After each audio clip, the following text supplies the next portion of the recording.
இருக்கிறது. அல்லேலூயா. ஆண்டவர் இன்னைக்கு வாக்குத்தத்தம் பண்ணுகிறார். அல்லேலூயா. ஆண்டவர் நிச்சயமா விசுவாசித்தால் ஆமென் சொல்லுங்க.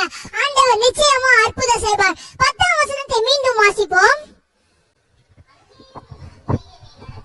அங்கேயும் உமது கை என்ன நடக்கும், உமது வலது கரம் என்ன பிடிக்கும். அல்லேலூயா. பாருங்க, அவருடைய வலது கரத்தினால நம்மளை தாங்கி கொண்டிருக்கிறார். அல்லேலூயா. அவருடைய கிருபையினா இன்னைக்கு நம்ம ஒண்ணுமே இல்ல. அவருடைய கிருபையினா நம்ம ஒண்ணுமே இல்ல. நம்மள ஒரு மனிதனாவே மதிக்க மாட்டாங்க அவருடைய கிருபை இல்லனா. அல்லேலூயா.